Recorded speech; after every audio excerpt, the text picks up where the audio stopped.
Okay, so starting with the fifth question, what does it say in the fifth question? It says that fill in the क्या हुआ? There's a fill in the blanks given. 15 upon 18 is equal to dash upon 6, which is equal to 10 upon dash, which is equal to dash upon 30. This is what is given to us here. Okay, now they are saying that are these equivalent fractions? First of all, इसको मैं reduce करने की कोशिश करती हूँ. 15 और 18 किस table में आते हैं? दोनों एक साथ 3 की टेबल में आते हैं. कोई और टेबल में 15 18 एक साथ नहीं आते. सो 15 को 8 से 3 के टेबल से कट करेंगे. 5 ज़ा एंड 3 ज़ा. सो यहाँ 6 ज़ा 3 6 ज़ा. सो यहाँ पे क्या आ गया? 5/6 आ गया. सो दैट मीन्स यहाँ पे न्यूमरेटर में 5 है. अब उसके बाद क्या हो रहा है? इस फ्रैक्शन को इक्विवेलेंट लिख रहे हैं हम लोग. ओके, इस फ्रैक्शन के हम लोग इक्विवेलेंट्स लिख रहे हैं. तो 5 से क्या मल्टीप्लाई किया गया? तो 10 आया. 5 से जब हम 2 मल्टीप्लाई करेंगे तो 10 आएगा. ओके, वैसे ही 6 के साथ भी सेम चीज़ मल्टीप्लाई की जाएगी. जो ऊपर मल्टीप्लाई करेंगे वही चीज़ नीचे भी मल्टीप्लाई की जाएगी. 2 6 12 आ गया. ओके, देन 6 से क्या मल्टीप्लाई करें? तो अब ये मेरा बेस हो गया. This is my base. अब इससे मुझे ये वाला निकालना है. 6 से क्या मल्टीप्लाई करेंगे? तो 30 आएगा. 6 के साथ जब मैं 5 मल्टीप्लाई करूँगी, 6 के साथ जब मैं 5 मल्टीप्लाई करूँगी वो तो 30 बनेगा. और 5 के साथ जब मैं 5 मल्टीप्लाई करूँगी तो वो 25 बन जाएगा. Okay, so the fraction is 25/30 for this. Yes, ये जब हम एक दूसरे को इक्वल टू साइन है और जब हम कट करते हैं तो ये सारे 5/6 बनेंगे. So these are these equivalent fractions? Yes, these are equivalent fractions is what we are going to write here. Okay, now in the sixth question it says find the ratio of the following. Ratio निकालना है मुझे 81 to 108. ठीक है, चलो 81/108. Ratio का मतलब क्या होता है? डिवाइड करना है एक दूसरे से. तो सेम थिंग. अब 81 और 108 किस में आते हैं? मुझे पता है 81 आएगा 9 के टेबल में. ओके, 9 ज़ा 81, 9 12 ज़ा 108 आया. ओके, फिर ये क्या बचा? 9/12 बचा. अब 9 और 12 कौन से टेबल में आते हैं? Again they come in the 3 table. 3 3 ज़ा 3 4 ज़ा. सो इसका ratio is 3:4 is the ratio for this one. Okay, ये फ्रैक्शन में ही आएगा बट फ्रैक्शन को भी हम लोग 3:4 लिख सकते हैं. Now B 98 to 63. Okay, so 98 लिखेंगे यहाँ पे और 63 लिखेंगे. अब देखो ये दोनों ऑड नंबर, ये इवन है ये ऑड है. 2 के टेबल में तो नहीं आएंगे. 3 के टेबल में 9 आएगा, 8 नहीं आएगा. 98 नहीं आता है 3 के टेबल में. ओके, और 4 के टेबल में 63 नहीं आता है. वैसे ही सारे टेबल्स में नहीं आते हैं. अब 7 के टेबल में 63 आता है. 7 के टेबल में 63 आता है. सो 7 के टेबल में ये आता है या नहीं देखना है. सो 7 9 ज़ा 63 और 7 1 ज़ा 7 2 7 4 ज़ा. So I am getting 14/9 which is equal to 14:9. फिर ये 14 और 9 एक टेबल में नहीं आते. So we are going to do this. Okay, now going to the 7th one, C1. C question में वो क्या कहता है? 33 किलोमीटर्स टू 121. 33/121. ये दोनों 11 के टेबल में आते हैं. 11 3 ज़ा 11 11 ज़ा. So the ratio is 3:11 for the C1. Okay, D वाले का ratio is given to me as 30 minutes to 45 minutes. सो 30/45 करेंगे. दोनों 5 के टेबल में आते हैं. 6 times और 9 times. सो नया रेशियो आया 6 और 9. बट ये दोनों अगेन 3 के टेबल में आते हैं. 3 2 ज़ा 3 3 ज़ा. So it becomes 2:3. So this is the ratios. Okay, now again 7th वाले में वह सही सेम चीज़ बोल रहा है. फाइंड द रेशियो करके कह रहा है. बट यहाँ पे 30 minutes is to 1.5 hours. The units are not same. यहाँ पे कैसा था? Kilometre two kilometre. 33 kilometre 121 kilometres था. यहाँ पे क्या था?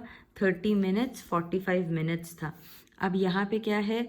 30 minutes 1.5 hours.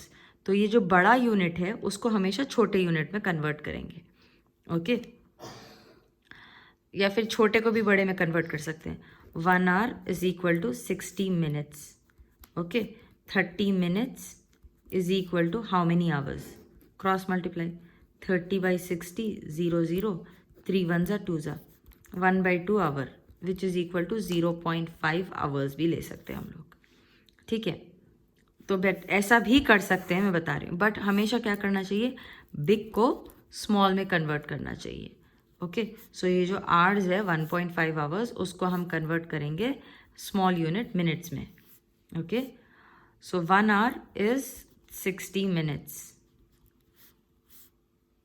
1.5 का मतलब 1 hour plus 30 minutes. 1 hour plus 30 minutes is equal to this. So 60 minutes plus 30 which is equal to 90 minutes है इसकी वैल्यू. ओके, तो 30 minutes is to 90 minutes करना है मुझे.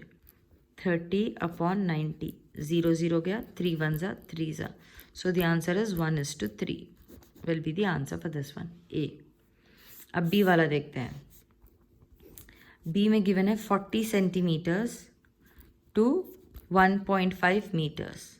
अब बिग यूनिट ये है metres. 1 metre is 100 centimetre. 1.5 metres will be 150 centimetres. So 40 is to 150 centimetres. यहाँ पे 0, यहाँ पे 0 चलेगा. 4 and 15 दोनों एक टेबल में नहीं आते. सो 4:15 is the ultimate answer for this one. Okay, now see वाला क्वेश्चन. 55 पैसे to ₹1.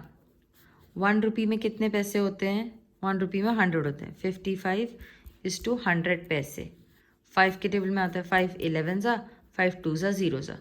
So the answer is 11:20 for this one. D वाला. D वाले में 500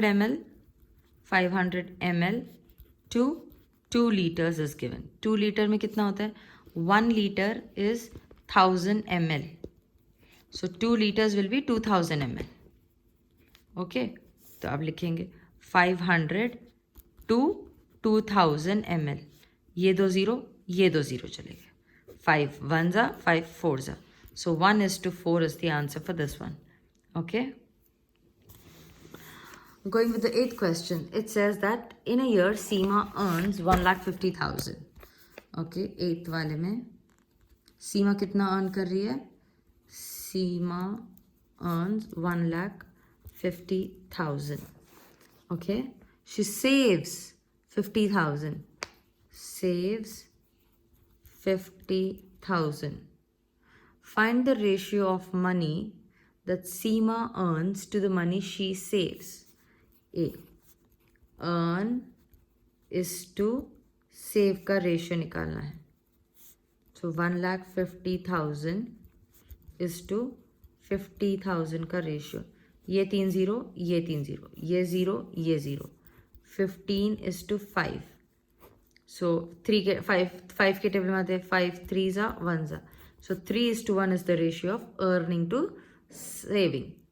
Then following it, the B question says money that she saves to the money she spends. Saves is to spend. Okay, save का मुझे पता है, she saves 50,000 हमको पता है. बट वो स्पेंड कितना करती है? अगर मैं 50,000 सेव कर रही हूँ और अर्न 1,50,000 कर रही हूँ, तो मेरी स्पेंडिंग 1 लाख की हो गई. राइट, 1 लाख तो स्पेंड हो जा रहा है. सो 50,000 is to 1 lakh. 3 zeros, 3 zeros. This 0 is gone. Then 5 is to 10 बचा. दोनों 5 के टेबल में आते. 5 1s are, 5 2s are. So 1:2 is the saving and spendings का ratio. Okay, going to the 9th question here. In the 9th one, it says there are 102 teachers in a school. Teachers is equal to 102. School of 330 students. 3300 students है. Okay, so we have these many students here. Find the ratio of teachers to the number of students. Teachers is to students. So 102 is to 3300. अब इज्जत से लिखो इसको 102 ऊपर. जो पहला रहेगा क्वेश्चन में वो पहले लिखा जाएगा. ओके, और जो नीचे होगा वो नीचे लिखा जाएगा. सो 102 एंड 330 का देखते हैं. 2 के टेबल में 2 5 ज़ा 1 ज़ा, फिर 2 के टेबल में 2 1 ज़ा, फिर 6 ज़ा, फिर 5 ज़ा 0 ज़ा. So 51 is to 1650 is the answer for this one. Okay. अब it may so happen कि ये further divide हो सकता होगा, but मतलब वो और कोई टेबल में आता होगा और उसको हम डिवाइड कर सकते होंगे, but I am not doing it because मुझे वो complicated लग रहा है. Okay. I will just leave the answer at 51 is to 1650.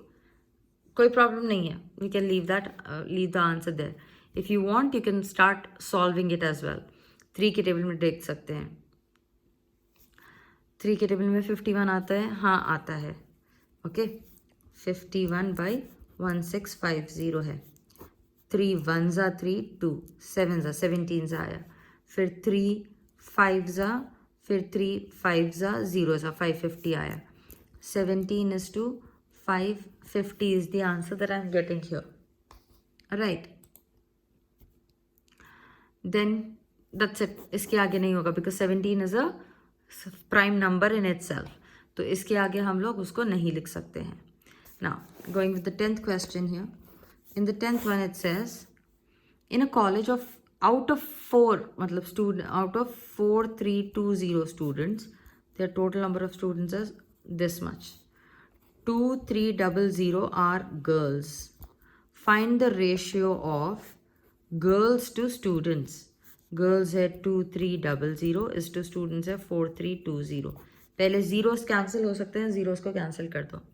Then you are left with 230 is to 432. अब दोनों इवन नंबर्स हैं. 2 1 ज़ा 1 एंड 5 ज़ा इज टू 2 2 ज़ा 2 1 ज़ा एंड 6 ज़ा. 2 115 इज टू 216. ओके. अब let's see if this comes in your क्या कहते हैं 5 टेबल.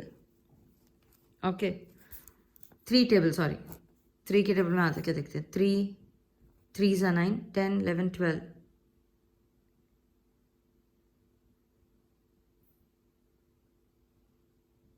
3 3 ज़ा 9 10 11 2. 25 3 के टेबल में नहीं आता है. So we going to leave it like this itself. और ये कौन से टेबल में आता है? कोई और टेबल में भी दिस वोंट कम. 5 के टेबल में ये आ जाएगा, ये नहीं आएगा. 6 के टेबल में 5 नहीं आता. 7 के टेबल में may be it comes in 7 table. Okay. So 115 divided by 216 अगर लेते हैं तो 115 is to 216 नहीं आएगा ये. It will remain like this itself. It will be 115 is to 216 will be the ratio for this one. खत्म. Okay, beyond that it won't come. Next is the ratio of number of boys to girls. अब मुझे मालूम नहीं है कि boys कितने हैं. Students कैसे होते हैं? Usually students is equal to girls plus boys. So students given है 4320, गर्ल्स गिवन है 2300, बॉयज़ नहीं मालूम है. तो इन दोनों को अगर सब्ट्रैक्ट कर लेंगे तो मुझे बॉयज़ नंबर पता चल जाएगा. 4320 minus 2300, 020 and then 2. 2020 is the boys. So अब वही कहता है कि बॉयज़ इज टू गर्ल्स का निकालो. 2020 इज टू गर्ल्स कितने हैं? 2300. ये ज़ीरो गया. 202 इज टू 230. 2 के टेबल में 2 1 ज़ा 0 ज़ा 1 ज़ा 2 1 ज़ा 1 ज़ा 5 ज़ा 101 and 115 is the answer. Leave it like this. Khatam. Going with the C question. Number of boys to the students. Total number of students. Boys to total students. Boys कितने हैं? 2020 है. Okay. And total students कितने हैं? Total students है मेरे पास 4320. Okay. Now ये 0 चला गया, ये 0 चला गया. 2 के टेबल में 101 जा गया. 2 के टेबल में 2 ज़ा, then 1 times and 6 times 216. So 101 is to 216 is the answer to it. Okay. That's how we do this 10th question.